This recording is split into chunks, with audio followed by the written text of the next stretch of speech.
So Mitch McConnell's in a tight race in Kentucky. He's, of course, the leader of the Republicans in the Senate. He's running against Grimes, who's done surprisingly well, although it's not that surprising because Mitch McConnell is such an obvious, gross politician that even the Republicans in Kentucky are uncomfortable with him.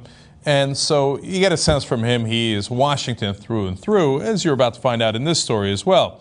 And so he's down in Kentucky, and he wants to rally the troops. So who shows up as his troops? K Street, of course. Those are the lobbyists in Washington. He's their go-to boy. I mean, if ever there was a politician in their back pocket, it's Mitch McConnell. So here's the beginning of an article in Politico.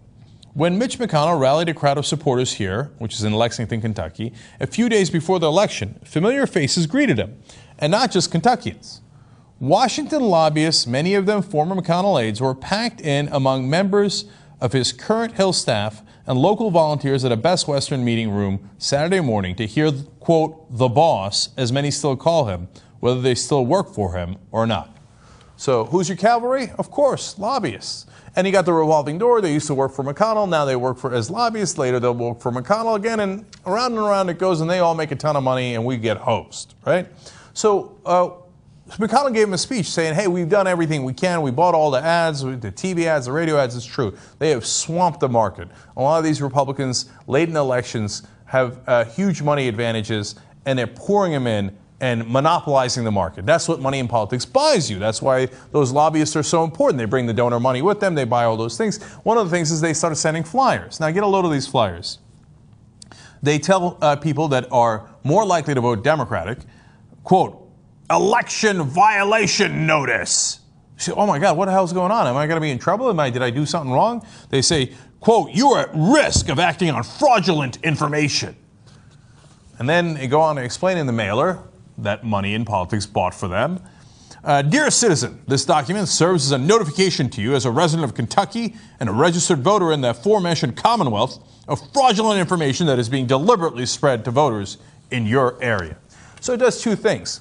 It says Grimes is sending misinformation and Tarzer with that based on absolutely nothing, right? And the second thing it does, send to Democratic voters, is be careful if you go out and vote, you know, you might be in violation. Violation of what? I don't know, but I put it in a flyer just to scare you so you don't go and vote. Okay, classy guys, these Washington types, right? So now we go back to who was at the rally and who's going to help them get out that vote, because they've done all these things. They've already spent all the money. Now they need to get out the vote, so they bring in the ground troops. Politico explains, it's become a veritable ritual when leaders of either party find themselves in tight races. Friends on the Hill and K Street parachute into a state with which they may have no other connection to help get voters to the polls. Now, this is bipartisan. It's true when Senator Harry Reid was in trouble in Vegas, in Nevada overall, a bunch of K Street people, lobbyists, came in to help him. Tom Daschle, likewise. Those guys were Democrats. They were in leadership. Now, why does K Street and the lobbyists care so much about leadership? It's because they've literally invested so much money in them. They've been buying them their whole careers.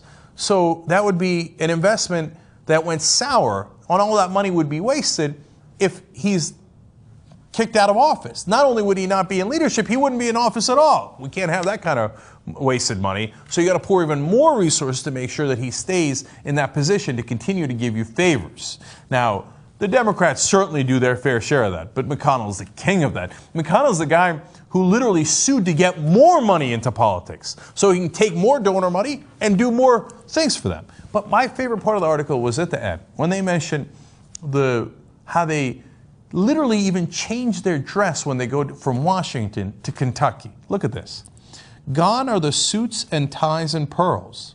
Those mainstays of the inside the Beltway Republican wardrobe have been replaced by Team Mitch t-shirts, jeans, sneakers, and fleece jackets as they prep for a day of door knocking and attending chilly McConnell campaign events.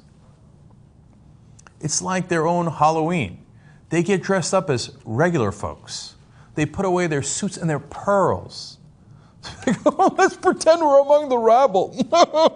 We got to go knock on their doors and make sure they vote for us so that we can continue to get all of our corporate tax breaks and all the things that we bought with Mitch McConnell. Let's put on a fleece jacket. Oh, I do declare, what fun times.